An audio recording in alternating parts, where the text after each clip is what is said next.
class. Mr. Watlington, welcome to week 4. Yes, that's right. We are in week 4. Man, this is passing right on by, isn't it?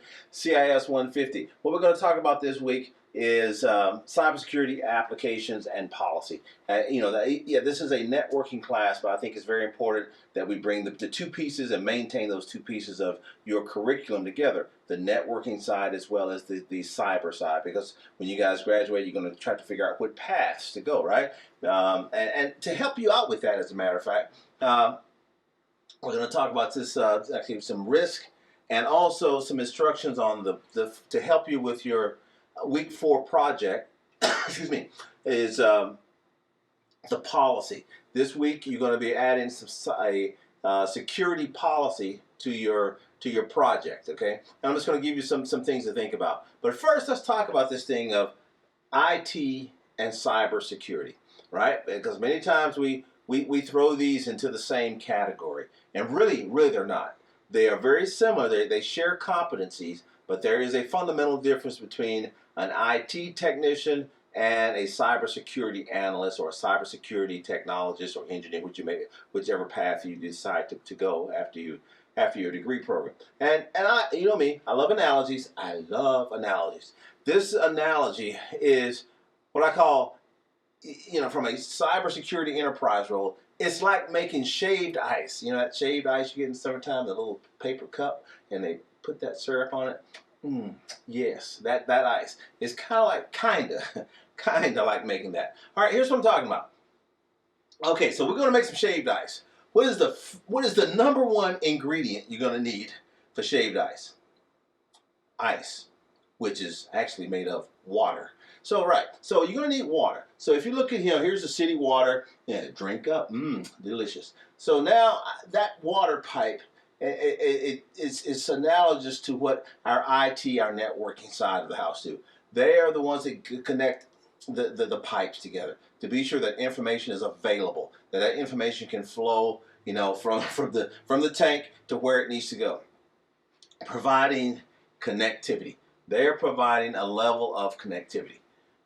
Now, that water continues to go, and now we have what I call our cybersecurity specialist.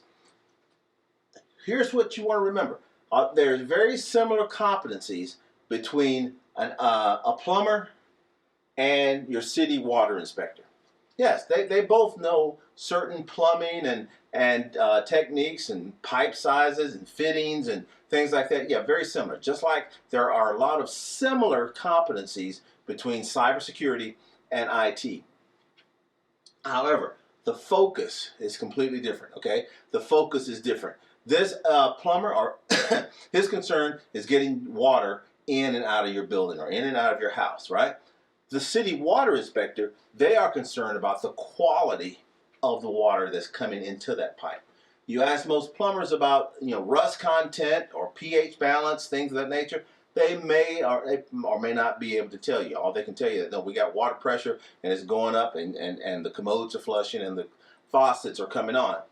Talk to a city water inspector, now they can tell you, the pH balance, the rust content, is the water drinkable, things of that nature. They are concerned, again, about the quality of the water. From a networking side, from a enterprise perspective, here again, many times our IT guys are very concerned about getting the connectivity, getting the network working. This class so far, we've been very concerned about how to make connectivity, how to get the network to work, how to get the right protocols to talk to each other. And that's great, and that's the IT side. Now, in week 4, as you look at your networking, the project, we're going to start looking at, well, what is the quality and how do we ensure the quality of the information? There's a way we do that at CIA. We're going to talk about this a little bit later, of looking at the confidentiality, the integrity, and the availability of that information. So now that the water is coming in, we got water pressure, and we're ensuring that that water is good. In an organization, we can go into what we call our value stream. This is our value stream, meaning that any company you're working for, if you talk to their program managers, they understand value stream, meaning that I'm taking a raw material like water, I'm bringing it in, it goes through a process of making ice out of that water, and it's getting shaved and dropped into a cup, and that output is where value is added. We're taking a raw material and we're adding value to it. The same as our information systems. That's what our plumbers, our IT specialists, cyber, we are in part, we're adding value to this. Now, I will tell you, in most organizations, we are not a product center, meaning that we don't make the company any money. Unless that is the nature and the business of the organization. But you go to like Home Depot, right? They have IT guys, they have cybersecurity guys. But however, Home Depot's product, where their value stream isn't in selling IT or cyber, it's selling tools and lawnmowers and 2x4s. That's where the value stream now, which means that their IT cyber department isn't making any money. However, very important departments, because these are your cost avoidance. So now that is our role in an organization. It's very important to understand that. Very important that regardless of what company you go work in and whatever your role is, that one, yes, we are a key part of that value stream in providing inputs to that value stream. But at the same time, we are not making that company money typically, unless that is the business. If you're working for maybe Amazon or Google perhaps, or a company and that's what they do, they provide cybersecurity services, then yes. But if you're working for a company that produces things like me, I work for Raytheon. Raytheon builds radars and things like that, and electronic devices. So that's their value stream. And then on the output of that goes to a customer, and that customer, the end user, they're the ones that really, at the end of the day, that we're supporting. So IT, yes, provides that connectivity. We look at cyber, we're ensuring the quality or the confidentiality, the integrity, and the availability of the information. Now, in the middle of all this, key word that we all should start remembering, if you haven't already, is called risk. Because there's a risk associated from the time that water left the pipe to the time that the end user is lapping that strawberry syrup off of that ice. There was risk involved. Were the pipes good? Was the quality of the water good? How did it impact value stream? That's risk. And when we talk about risk, we have to understand how to manage risk. What is it? Let's give you a definition. Risk is the likelihood of a threat agent taking advantage of a vulnerability and the corresponding business impact. Now, for you guys, at some point, you're going to go take a certification test, whether it's a Security Plus, Networking Plus, it could be Cloud Plus, whatever it may be. And I will guarantee in chapter 1 of any of these books you pick up, you're going to see this. Because everything that we do in the world, whether it's cyber, networking, it all focuses around risk. So what risk does, it ties the vulnerability, the threat, and the likelihood of exploitation together. So from a cyber perspective, that's what I do every day, is I try to help our company manage risk and mitigate risk and reduce vulnerabilities, be aware of threats, and really understand what is the likelihood. What is the likelihood of some threat exploiting a vulnerability and causing some type of business impact? Now, we talked about it earlier, CIA, this triad, CIA. This is really the cornerstone of cybersecurity right here. These three words: confidentiality, integrity, and availability. What do I mean by that? Confidentiality, that's the process or the principle of keeping information undisclosed from unauthorized subjects or from unauthorized people. We use things like encryption to be sure that your data is properly protected, so somebody who doesn't have a need to know is unable to read or get access to that. Integrity, that is, we want to be sure that your information or the data doesn't change in some unauthorized way from the time it was created to the time that it's been used. So that means that when you go to your bank account, right, you want to be sure that the integrity in your bank account is good. If I deposited $100, I withdrew $25, I want to be sure that I have $75 left in that account. Availability, that's where you want to be sure that your data is accessible. Same thing. I deposited $100, I went to an ATM, and I'm unable to withdraw that $100. Why? Because my information I don't have it's not accessible. There's an accessibility or an availability problem. But really, everything that we're going to do, trust me, everything you do in the world of cyber, it ties back to one of these concepts: confidentiality, integrity, or availability. Now, another principle, another overarching principle, and I want to see as you guys are doing your week 4 assignment and you start thinking those security measures, start thinking this right here, what I call an information access model. What this is, at the end of the day, what you're doing with security, you're trying to keep some unauthorized subject, and think of an entity or subject as somebody like a human or another computer, from getting to your information or to an information object. Subject, objects. That is really what you're doing. It's not that complicated. I want to be sure that the information I have, only the people who can get to it are the people who are authorized to get there. Now, there's a 5-step process that we do to this. And this process, trust me, is nothing new. This is what you probably do in your home every day, is go through this process and you never think about it. First part of this process we call identification. Providing proof of who you say you are. And after we identify, then we want to authenticate. That's confirm the identity. Then after that, we do authorize. Determine what rights or privileges you have. Then access control. Assigning privileges to various objects and data. And then auditing. That's where we want to track. Okay, you know me. I love analogies, right? I love analogies. Another analogy. Here we go. Here is Mr. Watlington. And I show up to your home at 10 o'clock at night, and you've never met me other than videos, right, and text and email. Ring the doorbell. Let's make it 11 o'clock. What is the first thing you want to do? You want some identify yourself. Who are you? All right? Identify yourself. All right, and I say, yes, this is Mr. Watlington. You're a CIS 150 instructor. And you're going to go, okay. Are you just going to open the door just because some guy on the outside said that he's Mr. Watlington? No, you're not. You'll want to authenticate that, right? No, show me some, I need to see something.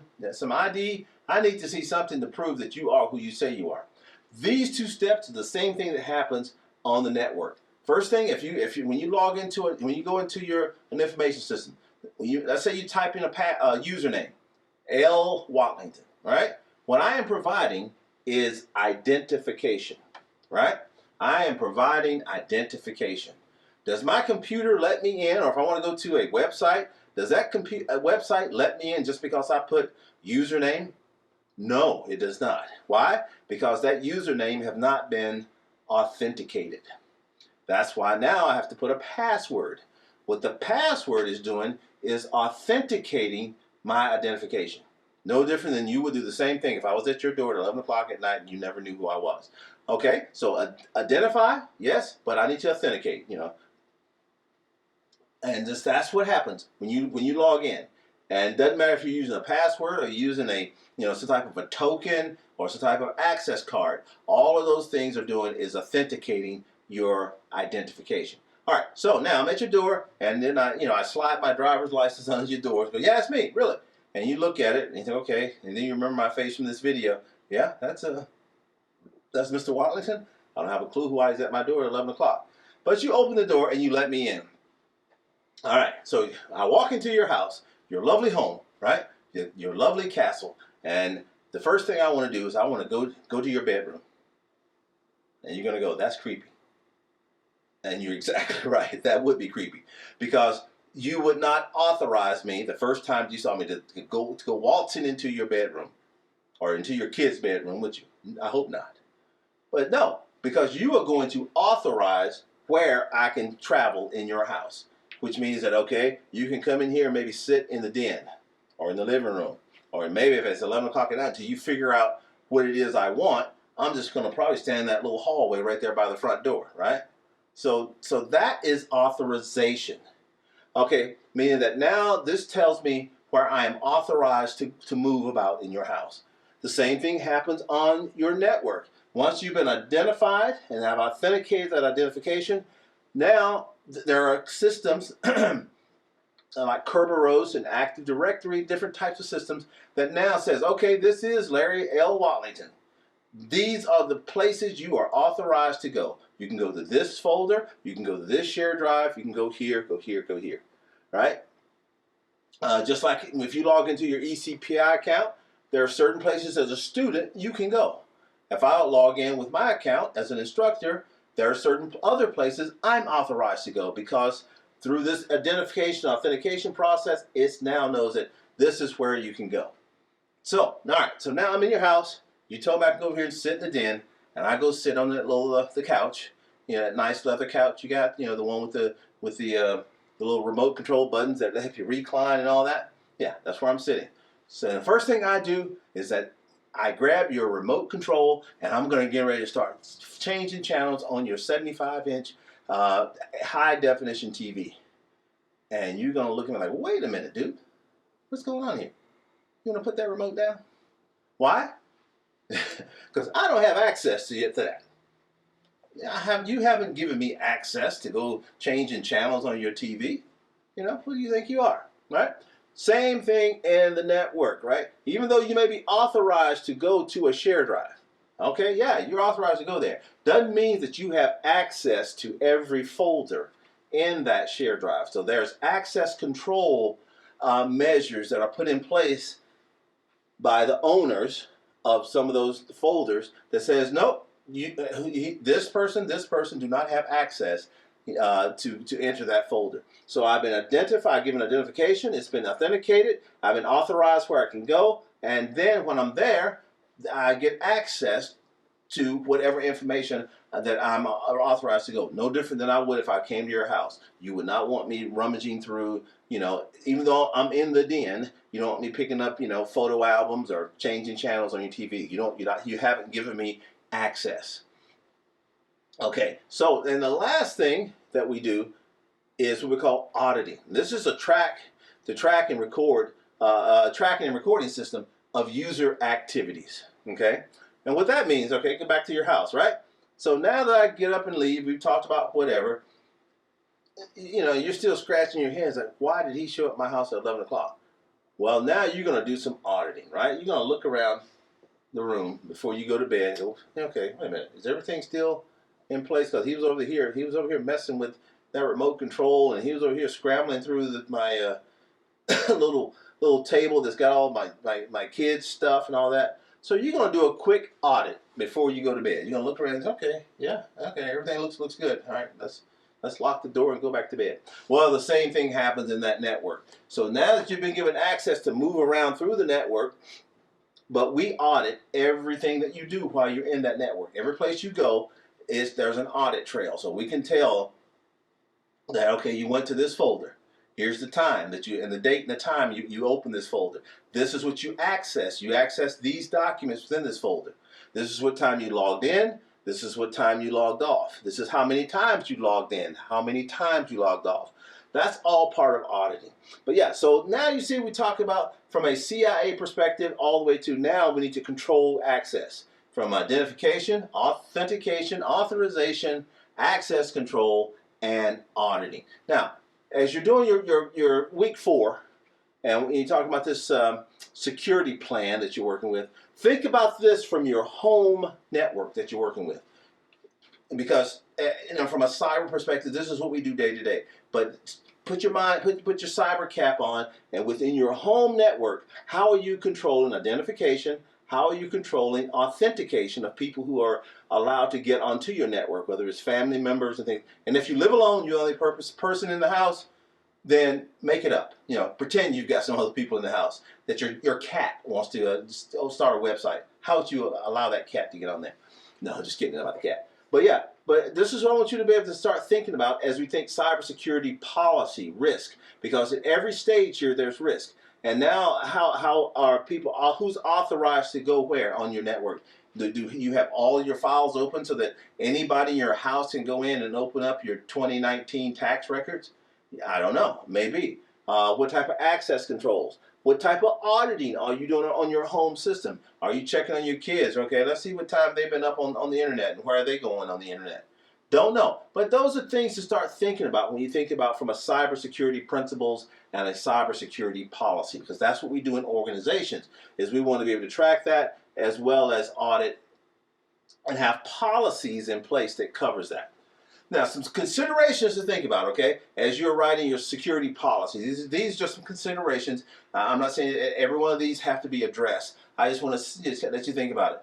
Okay, so how do you manage network devices? And what I mean, in your home, and this will be a little bit different in your home network than how we think about this from a business or an organization's perspective. But still, in your home, who has the passwords to your router and things like that? So what is your policy for managing your network devices? In an organization, we always establish a baseline, meaning that here is my baseline equipment. Now, we've kind of done this throughout the other 3 weeks in the class. You've established it, but is that documented? And if nothing else, for insurance purposes. So if somebody breaks into your house and steals everything, you have it documented that these are the assets that were a part of my network. Access control lists, ACLs. Many times we have these set up on routers. But for the purpose of this class, I want you to just real quickly describe how do you control access. Now, what I mean, let's say, go back to my scenario. I just showed up at your house at 11 o'clock. You went down the list, and then you finally let me in. And I said, oh, by the way, can I use your Wi-Fi? I want to connect up to your Wi-Fi. What is your policy for allowing somebody to connect to your Wi-Fi? Do you have one? Antivirus. How are you keeping your antivirus updated regularly? Do you have is that on a cycle? How do you do that? Other types of network configuration services. How's your network configured? How do you configure it? And here again, a lot of that's already captured. But when you think from a cyber, we captured it from a network perspective. Now we're thinking about it more from a security perspective, and meaning that am I configured securely, or is everything open? Do I have a firewall set up? What are firewall rules? If you look at your home router, yeah, you can see that, yes, that it has firewall settings. It means that am I letting everything in and out of my network, or am I blocking certain things? Big one, do I have a good backup strategy? Am I backing my my critical files up somewhere? And do I need to back them up here in my own home, or do I need to have a backup maybe on a cloud site somewhere? Because if I'm backing up at my house and my home burns down, then I've lost that. At least I can recover certain things off of a cloud service. And all that's part of disaster response. But these are, again, things to think about when you think about cybersecurity policy. Updates and patches. How do you regularly do updates? How do you regularly do patches? Now, actually, for most of us in our home network, you turn your computer on one morning and look, and there's a little red indicator or something that says, hey, you got to update. Click a button and we'll update, and at the next time that you shut the machine off. Are we using encryption? Meaning like full disk encryption. Do you have BitLocker or encryption vault turned on? If you're a Mac guy, how are you ensuring that your sensitive data is it encrypted or is it not? Now this is something you may not ever do in your home, but it's something from a log perspective. I doubt most of us are logging into our systems looking at event logs, but with your family members are you looking at activity?